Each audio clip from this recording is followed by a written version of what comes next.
मैं DK Sinha. Market में एक बहुत इंटरेस्टिंग चीज बड़ी शांति के साथ बिल्ड होती हुई नजर आ रही है। पिछले कुछ समय में हमने कैपिटल गुड्स सेक्टर में स्ट्रॉन्ग इंस्टीट्यूशनल पार्टिसिपेशन देखा, पावर सेक्टर में मोमेंटम देखा, इंफ्रास्ट्रक्चर थीम को मार्केट एग्रेसिवली प्राइस करता हुआ दिखाई दे रहा है। लेकिन अब एक इम्पोर्टेंट क्वेश्चन उठ रहा है, क्या मेटल और mining sector next leadership phase की तरफ मूव कर रहा है? क्या एफआईआईज क्वाइटली इस सेक्टर में अक्यूमुलेशन कर रहे हैं? क्या टेक्निकल स्ट्रक्चर भी इसी स्टोरी को सपोर्ट करता है? आज का वीडियो इसी डीप डाइव पर बेस्ड है। आज हम इस वीडियो में actual foreign portfolio investor flows के बारे में समझेंगे, निफ्टी मेटल इंडेक्स के स्ट्रक्चर को समझेंगे, पी रेशो और पीएस रेशो को इंटरप्रेट करने की कोशिश करेंगे, अर्निंग ग्रोथ को देखेंगे कि क्या एनालिस्ट लोगों के फोरकास्ट है, मंथली और डेली चार्ट्स को कंबाइन करके टेक्निकल एनालिसिस करेंगे और स्पेसिफिकली हिंडाल्को जो कि इस सेक्टर का second most highly weighted stock है, उसके फंडामेंटल्स और टेक्निकल स्ट्रक्चर को हम दोनों को पर्सपेक्टिव में रख के समझने की कोशिश करेंगे। और वीडियो में 2 क्विजेस भी होंगे। सेकंड क्विज टेक्निकल एनालिसिस के बाद आएगा, तो वीडियो को अंत तक देखिए। चलिए शुरू करते हैं।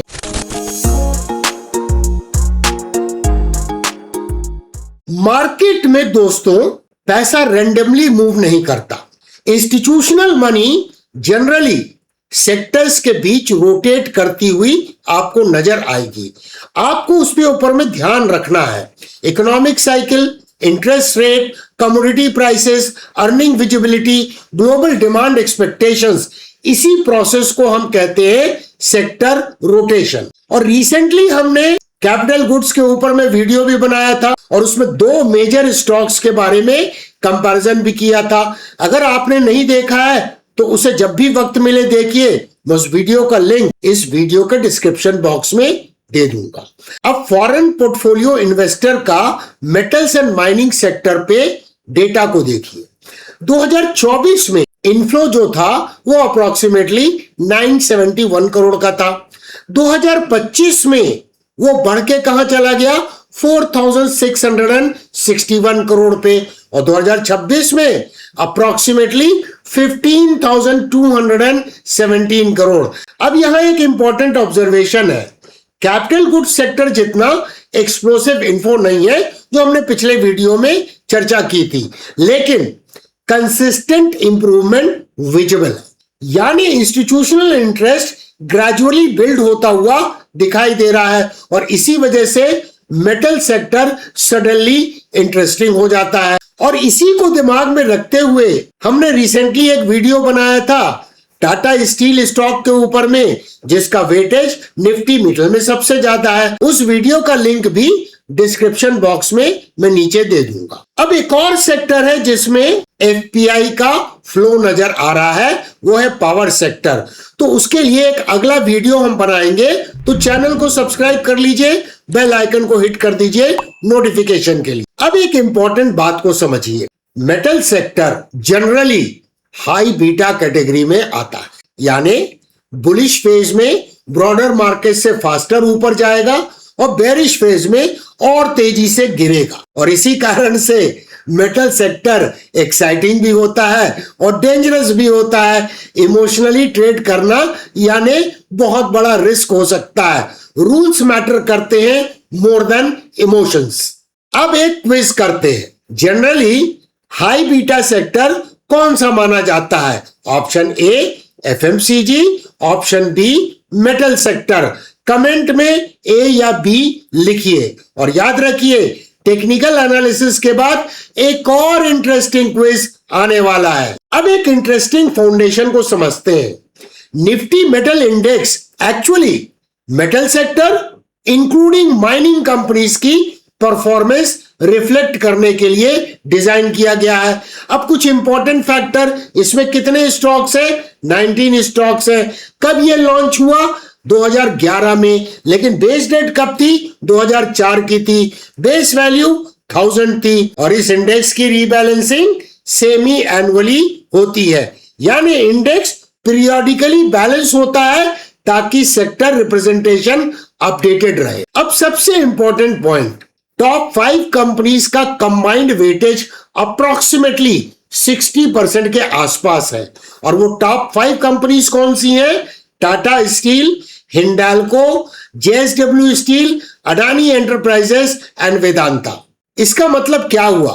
कुछ लार्ज प्लेयर्स पूरे इंडेक्स को सिग्निफिकेंटली इन्फ्लुएंस कर सकते हैं और इसीलिए कंसंट्रेशन रिस्क भी समझना इंपॉर्टेंट होता है। इस इंडेक्स ने सिंस इंसेप्शन 12.1% का रिटर्न दिया है, लेकिन टोटल रिटर्न कितना है? 14.21%।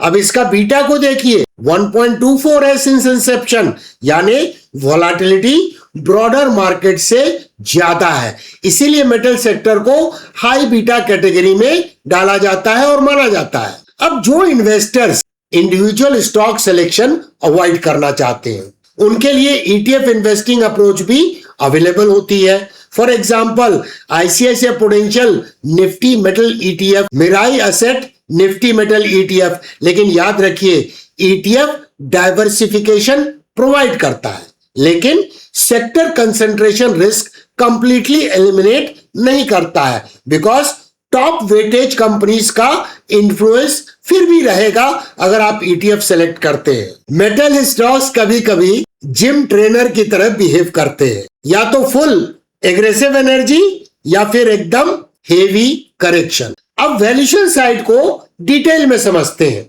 क्योंकि यही सेक्शन तो है जो सेक्टर रोटेशन स्टोरी को इंटरेस्टिंग बनाता है। सबसे पहले पी रेशियो एनालिसिस। अगर हम Indian metals and mining industry का पी रेशियो ऑब्जर्व करें, ये मैं ब्रॉडर मार्केट के पी रेशियो की बात कर रहा हूं, तो current price to earning ratio approximately 20.9 times है। इंटरेस्टिंगली 3 ईयर का एवरेज जो है वो 22.9 है, यानी करंट वैल्यूएशन हिस्टोरिकल एवरेज से स्लाइटली लोअर जोन में विजिबल है। अब इसका इंटरप्रिटेशन क्या हो सकता है? हो सकता है मार्केट अभी एक्सेसिव ऑप्टिमिज्म प्राइसिंग नहीं कर रहा, या इन्वेस्टर्स कॉशियस स्टैंस मेंटेन कर रहे हैं, लेकिन इसी में अपॉर्चुनिटी भी छुपी होती है। PS ratio analysis. अब बात करते हैं प्राइस टू सेल्स रेशियो की, यानी पीएस रेशियो की। Current PS ratio approximately 1.7 times है, जबकि 3 साल का एवरेज जो है 1.3 टाइम्स है, यानी रेवेन्यू बेस्ड वैल्यूएशन इंप्रूव हुआ है। अब इसका सिंपल मीनिंग क्या हो सकता है? Market perhaps better operational quality expect कर रहा है, या इंप्रूव्ड प्रॉफिटेबिलिटी प्राइस कर रहा है, और या फिर अर्निंग्स एफिशिएंसी इंप्रूव होती हुई दिखाई दे रही है। अब देखते हैं अर्निंग्स ग्रोथ डेटा को। पिछले 3 सालों में अर्निंग्स ग्रोथ रही है approximately 12% per year. Revenue growth क्या रहा है? 2.3% पर ईयर। इसका मतलब क्या हुआ? प्रॉफिट्स रेवेन्यू से फास्टर ग्रो हुए हैं, और इसका मीनिंग क्या हो सकता है? कंपनीज ऑपरेशनल एफिशिएंसी इंप्रूव कर रही हैं, बेटर मार्जिन्स मेंटेन कर रही हैं, और या फिर कॉस्ट ऑप्टिमाइजेशन कर रही हो सकती है। अब यहां पे अर्निंग के फ्यूचर ग्रोथ और भी इंटरेस्टिंग हो जाते हैं। जो फोरकास्ट है उसके अनुसार ओवरऑल इंडियन मार्केट 16.5% से ग्रो होने का एस्टिमेट है, वहीं material sector 16.3% and metals and mining sector 17.8%। अब यहां पर एक इंटरेस्टिंग कंपैरिजन को देखिए। मेटल्स एंड माइनिंग का पी है 20.9, मटेरियल सेक्टर का पी रेशियो है 26.9।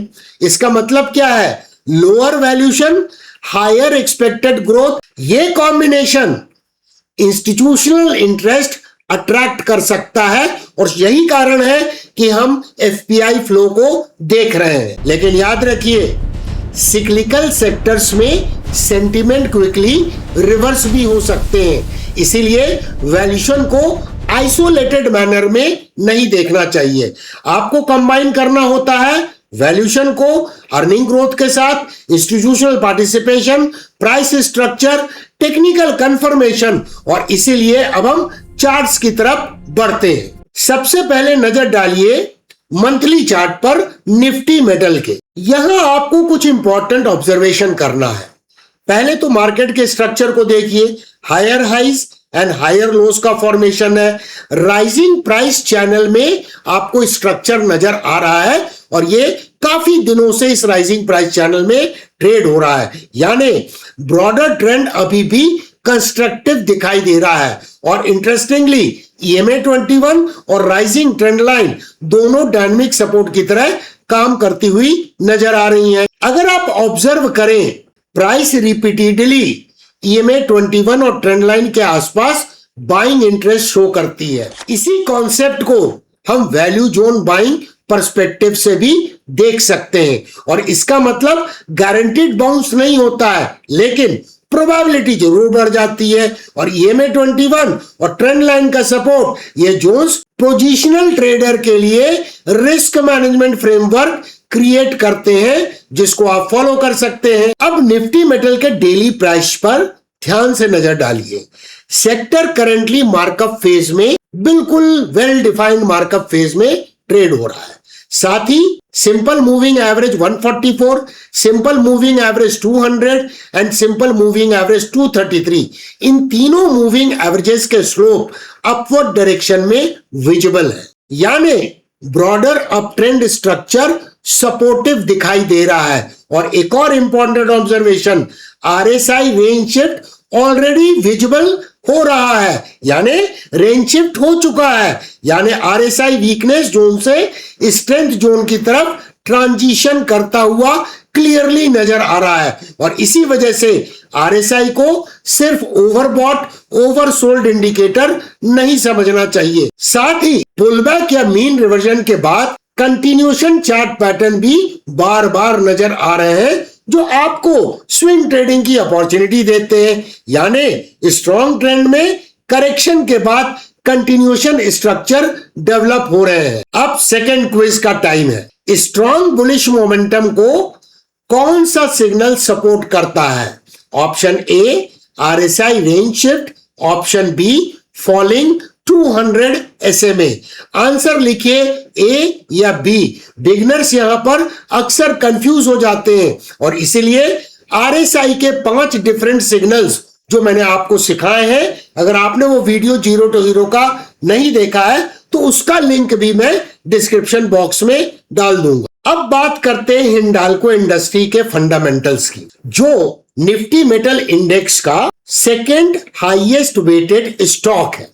टाटा स्टील पे हम वीडियो बना चुके हैं जिसका लिंक आपको डिस्क्रिप्शन बॉक्स में मिल जाएगा। पहले हिंडाल्को के बिजनेस मॉडल को समझते हैं। Aluminium products, copper products manufacture करती है और डिस्ट्रीब्यूट करती है और ऑपरेशन सिर्फ इंडिया तक लिमिटेड नहीं है। कंपनी का presence India, USA, Brazil, south Korea, United kingdom, Germany, China जैसे इंटरनेशनल मार्केट में भी विजिबल है, यानी company globally diversified business exposure maintain करती है। अब इसके वैल्यूएशन को चेक करते हैं। सिंपली वॉल स्ट्रीट के डेटा के अनुसार कंपनी एस्टिमेटेड फेयर वैल्यू से अप्रोक्सीमेटली 58.3% नीचे ट्रेड हो रही है, यानी अंडर वैल्यूड स्टॉक है DCF मॉडल के अनुसार, यानी मार्केट में not be pricing the full optimistic view. साथ ही इसका अर्निंग फोरकास्ट जो है वो 10.28% है एनुअल ग्रोथ, और लास्ट ईयर की अर्निंग ग्रो की है 15.7% से, यानी कंपनी ऑपरेशनली वीक कैटेगरी में अपीयर नहीं होती है। अब ट्रेंड लाइन के डेटा के अनुसार कुछ इंटरेस्टिंग ऑब्जर्वेशन मुझे मिले हैं जो मैं आपके साथ शेयर करता हूं। पाइस्ट्रॉकी स्कोर इसका 7 है, यानी ये स्ट्रॉन्ग फाइनेंशियल्स को इंडिकेट करता है। हिंडाल्को का पी रेशियो है 14.6, सेक्टर का पी रेशियो है 21.1। पीबी कंपैरिजन अगर करें तो हिंडाल्को का पीबी रेशियो है 1.7 और सेक्टर का पीबी रेशियो है 5.3, यानी पीई डिस्काउंट और पीबी डिस्काउंट दोनों रिलेटिव वैल्यूएशन कंपैरिजन इंटरेस्टिंग लगते हैं। अब एक और इंपॉर्टेंट बात, estimated 1 year forward capex 27,273.8 crore. अब इसका मीनिंग क्या हो सकता है? कंपनी फोकस कर रही है expansion, capacity growth, modernisation, long term growth initiatives, लेकिन याद रखिए large capex immediately profits guarantee नहीं करता है। एग्जीक्यूशन और कमोडिटी साइकिल दोनों इंपॉर्टेंट होते हैं और इसीलिए फंडामेंटल्स को टेक्निकल स्ट्रक्चर और रिस्क मैनेजमेंट के साथ कंबाइन करना जरूरी हो जाता है। अब हिंडाल्को इंडस्ट्री के मंथली चार्ट को देखिए। Long term rising price channel नजर आ रहा है। सिंस 2006 स्ट्रक्चर विजिबल है। अब इंपॉर्टेंट ऑब्जर्वेशन क्या है, दिसंबर 2025 में डिसाइसिव ब्रेकआउट हुआ, यानी लॉन्ग टर्म कंसोलिडेशन स्ट्रक्चर के बाहर प्राइस आ गई और ब्रेकआउट हो गया। साथ ही EMA 21 पे ध्यान दीजिए और EMA 55 पे ध्यान दीजिए। इन दोनों के बीच का जोन जो है जून 2022 के बाद डायनेमिक सपोर्ट की तरह बिहेव कर रहा है और अप्रैल 2026 में यानी पिछले महीने में one white soldier candlestick formation भी हुआ है जो स्ट्रेंथ को दर्शाता है। ये बुलिश पार्टिसिपेशन इंडिकेट करता है। अब एक नजर डेली प्राइस चार्ट पे डालिए। क्लियरली मार्कअप फेज में नजर आ रहा है। स्ट्रॉन्ग अप ट्रेंडिंग स्टॉक है। Rising SMA 144, SMA 200, SMA 233, RSI range shift हो चुका है। यह ऑब्जर्वेशन ट्रेंड कंटिन्यूएशन पॉसिबिलिटी को सपोर्ट करते हैं। साथ ही पुलबैक के बाद कंटिन्यूएशन चार्ट पैटर्न भी नजर आ रहे हैं, लेकिन एक कॉशन भी विजिबल है। रीसेंट बेयरिश डाइवर्जेंस इंडिकेट करता है कि एक पॉसिबिलिटी ऑफ पुलबैक और minor correction can not be ruled out. तो आपने देखा एक ही स्टॉक में लॉन्ग टर्म बुलिश स्ट्रक्चर और शॉर्ट टर्म करेक्टिव फेज नजर आ रहा है। दोनों साइमल्टेनियसली एग्जिस्ट कर सकते हैं, यह समझना आपको जरूरी है और इसीलिए multiple time frame technical analysis बहुत यूजफुल होती है जहां प्राइस एक्शन को फाइन ट्यून कर पाते हैं। अब आपके लिए छोटा सा होमवर्क, JSW स्टील का डेली चार्ट ओपन कीजिए। मैं ऐसा क्यों बोल रहा हूं, क्योंकि JSW स्टील तीसरा हाईएस्ट वेटेज वाला स्टॉक है निफ्टी मेटल इंडेक्स में और उसके ऊपर में आप ऑब्जर्वेशन कीजिए। कौन से ऑब्जर्वेशन? दो ऑब्जर्वेशन। नंबर 1, क्या स्टॉक मार्कअप फेज में है या मार्कडाउन फेज में? नंबर 2, क्या RSI रेंज शिफ्ट हो चुका है या अभी होना बाकी है? कमेंट में मुझे इसका आंसर दीजिए। और एक और इंपॉर्टेंट बात, RSI एक लीडिंग इंडिकेटर है दोस्तों, उसके बारे में डिटेल समझना और इस्तेमाल करना सीखना अत्यंत आवश्यक है किसी भी स्टॉक मार्केट के पार्टिसिपेंट के लिए। आपको समझना होगा कि RSI कैसे 5 अलग अलग टाइप के सिग्नल जनरेट करता है। हमारा tutorial RSI myths 5 signals traders miss before the big move आपको RSI को कंप्लीटली डिफरेंट पर्सपेक्टिव से समझने में मदद करेगा। उसका लिंक इस डिस्क्रिप्शन में दिया गया है। और अगर आपने एक सिंगल वीडियो को ठीक से देख लिया और समझ लिया तो आपको RSI के ऊपर में कभी कोई डाउट नहीं रह जाएगा। और एक चीज हमेशा याद रखिए, मार्केट में प्रिडिक्शन करने की आवश्यकता नहीं है। आपको केवल देखना है positive expectancy and proper risk to reward ratio. और इंपॉर्टेंट होता है इसके लिए आपको अपने आप को प्रिपेयर करना होगा। और इमोशन से ज्यादा इंपॉर्टेंट होते हैं rules. No emotion, only rules. मिलते हैं अगले वीडियो में, तब तक डिसिप्लिन बनाए रखिए। जय हिंद।